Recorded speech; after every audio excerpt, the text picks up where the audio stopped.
Hello there, it's your old friend Liz and her kitty cat Myrtle, and we are here to update you on everything that's been going on, where I've been, what's been happening, and I guess what the plan is next. So yeah, hello, and I hope you enjoy this catch-up vlog with a few clips thrown in from the last few weeks.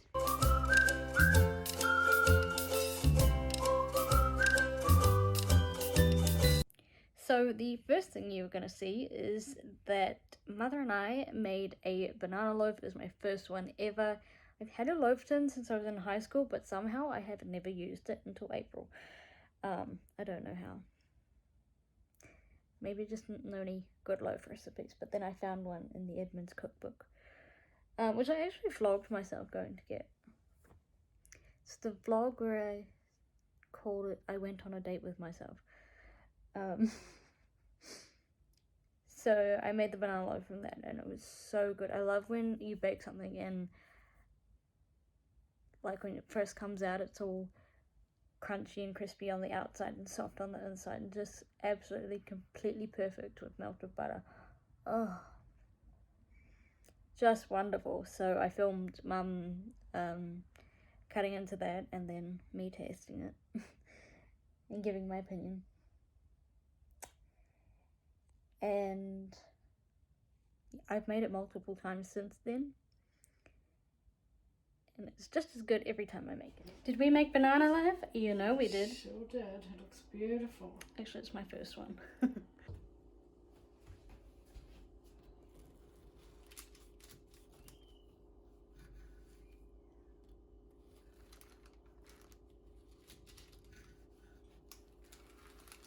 Look at that, eh?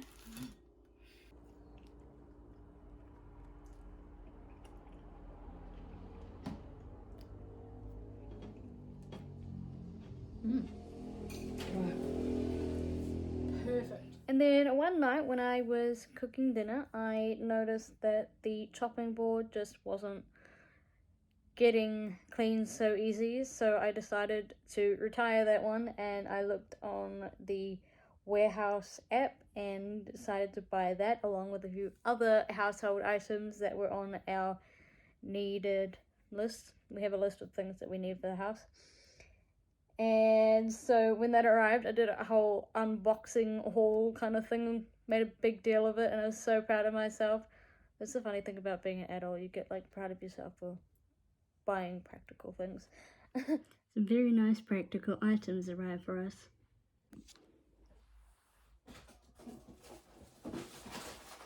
What's that? Oh, that's neat. I like that. The duster. Wooden handle. Oh, it's nice. It's got an extendable bit on it. That's alright.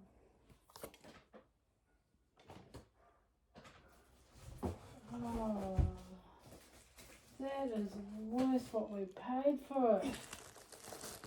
My gosh, that's nice.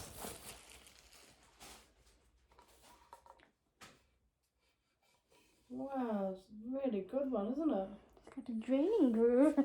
That's why I bought it.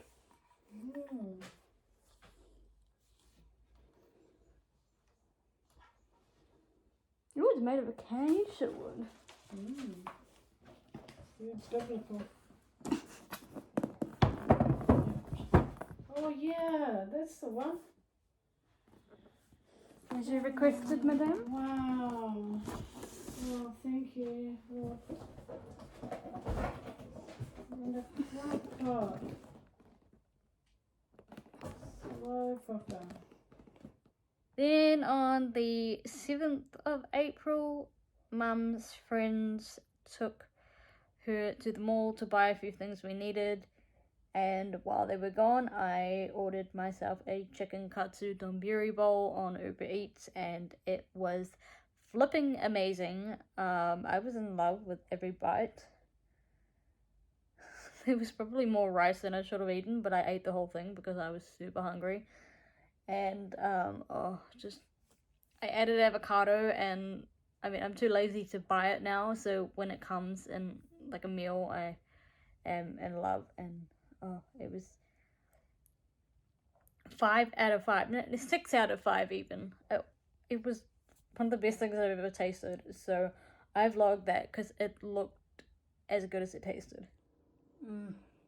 Look at that chicken katsu. Another night while cooking dinner, I know I seem to get a lot of inspiration while cooking dinner, I decided that it just wasn't working for me having the coffee machine and the toaster where they were.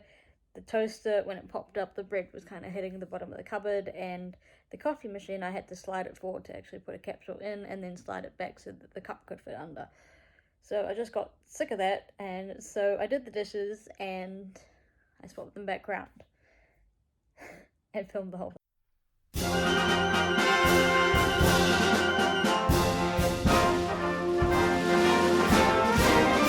March along, sing a song with the army of the free.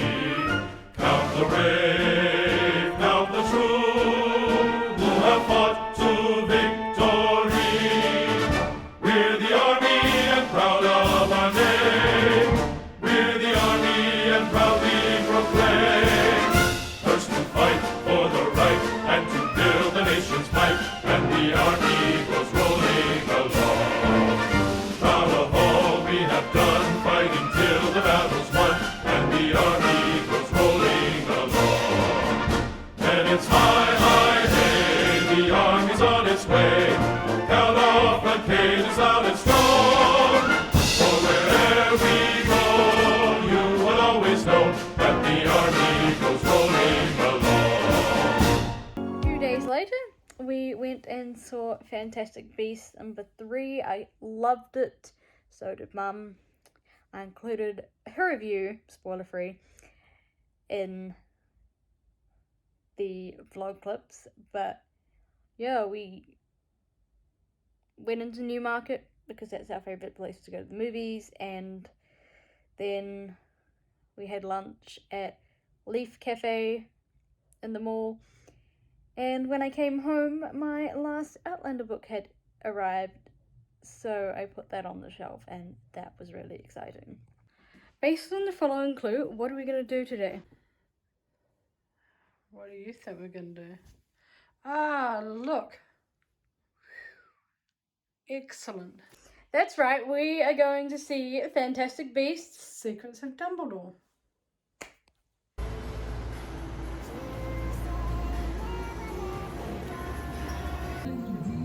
Yeah.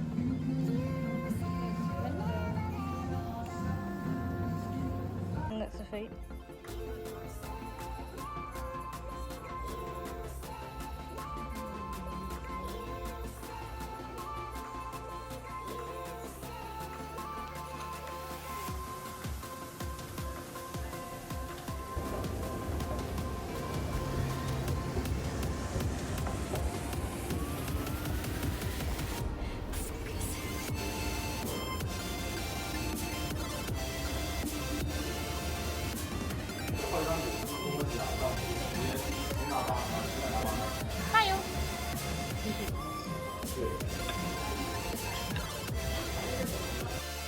Finally home, and look what was there.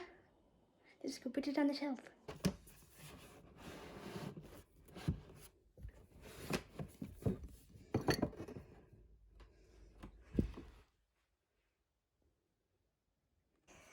Quick, give your impressions on Fantastic Beasts 3 without giving anything away. Absolutely amazing. Did I answer your questions? Yes. Or did it leave you with more? No, it actually answered a lot from the last movie.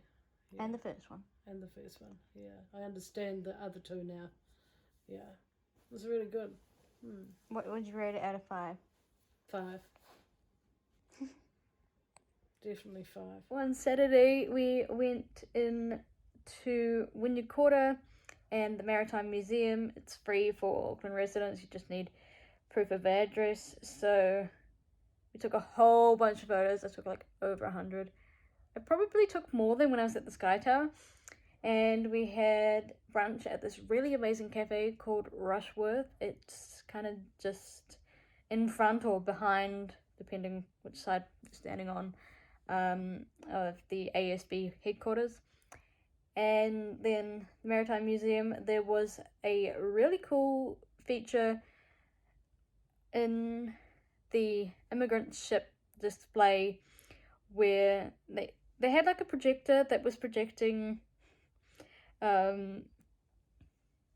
things that they did on the ship, so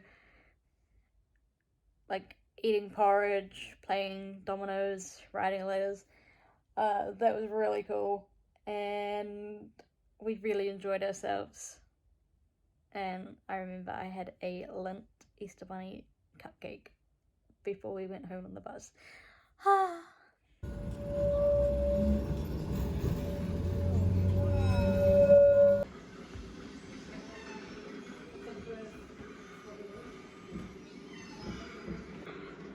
Oh my gosh!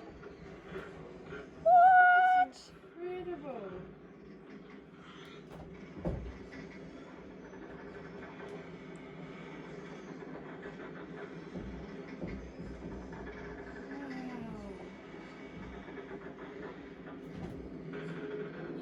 I got both hands. Now, this next bit explains why I fell off the radar. So, as you know, Mum was given 6 weeks off for her ribs to heal. She wasn't allowed to drive and she wasn't allowed to work. And they told her to come back 5 weeks into that 6 weeks and have a checkup. And so we did that, and the doctors that we will be moving, is a walk-in service only. So it was a bit of a wait because COVID has made things busier. All the smaller practices have been temporarily shut and everyone's having to go up to the bigger ones. So quite a long wait. So we had a nice coffee and something to eat. That was all good. And then Mum said to the nurse that was doing, like chickens and filling out forms and stuff, triaging basically, that because we hadn't driven, we had nowhere to, no car to sit in. So he reluctantly let us into the waiting room, and about 12:15, Mum suddenly started pointing at the ceiling and twitching and like not responding to my voice. Turns out she was severely dehydrated and sleep deprived, but she had a seizure, and once she came around, they took her back into the, one of the resus rooms, basically, where, they just do observations and stuff, and let her recover. And after a while, they let me back.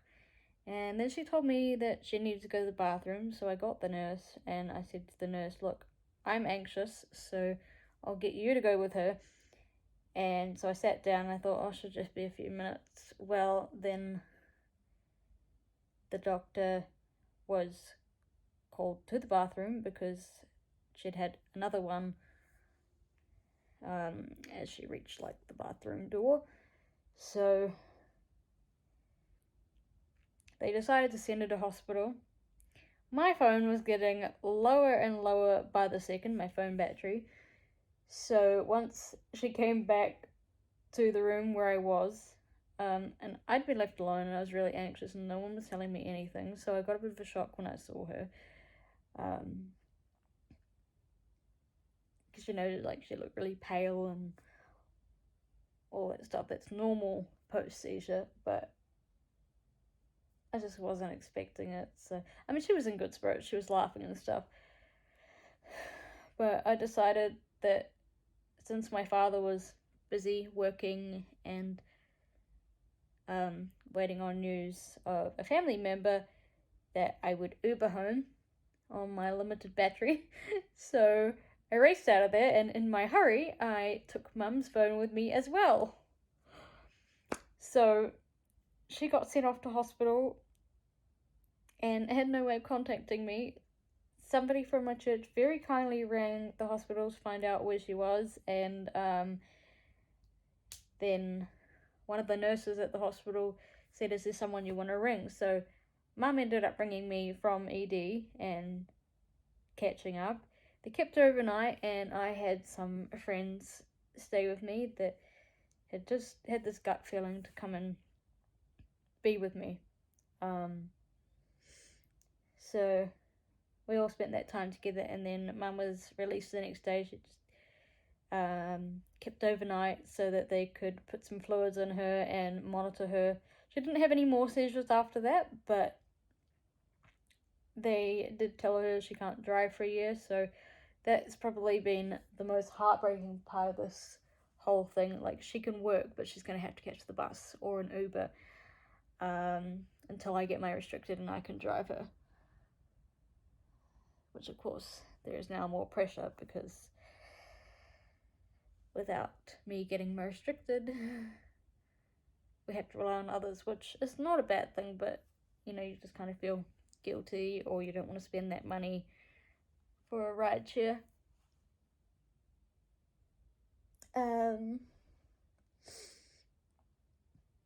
So,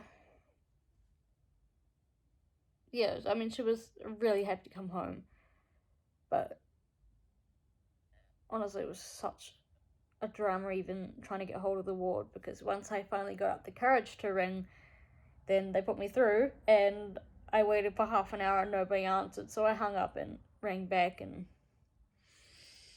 kept having to wait, and then she ended up ringing me again just as I was about to like email my church prayer chain saying, "Help, I can't get hold of my mother," and said that she was allowed to come home and that she needed some fresh clothes and her glasses, which of course I'd also accidentally taken, and her phone. And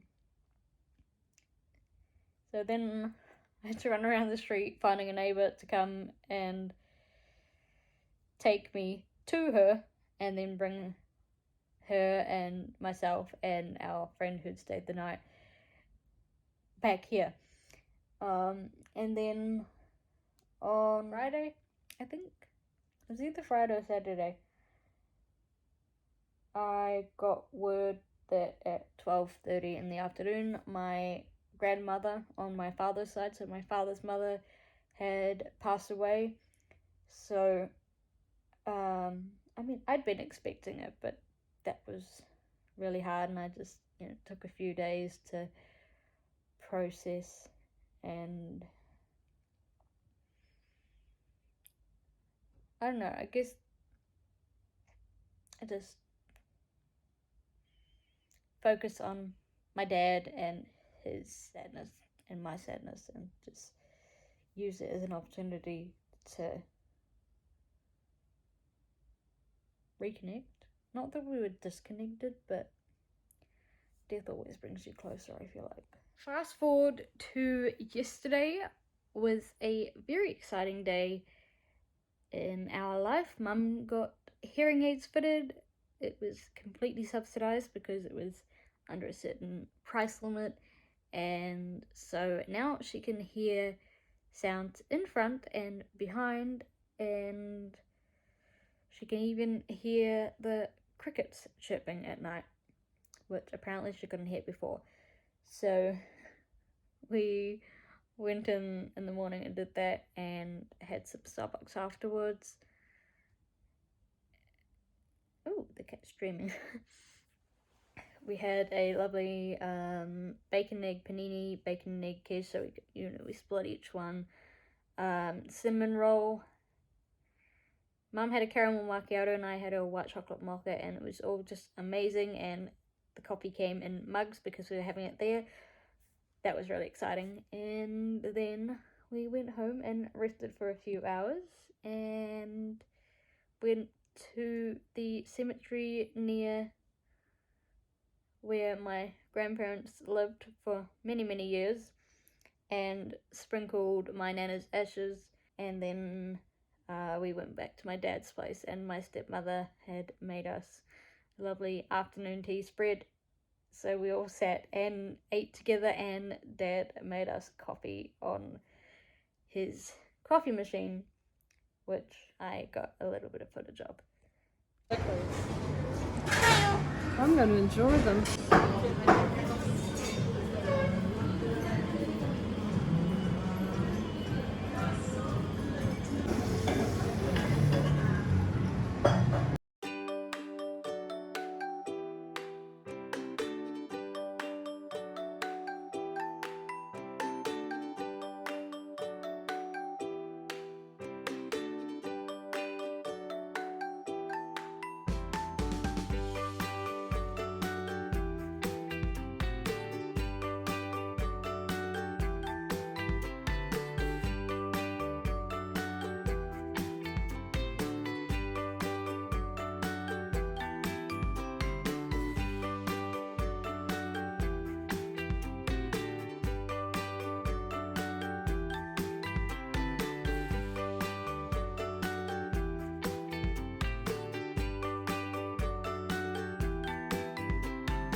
So yeah, lots and lots and lots has been going on. I hope you have enjoyed, and if you've made it this far, please say hi in the comments below and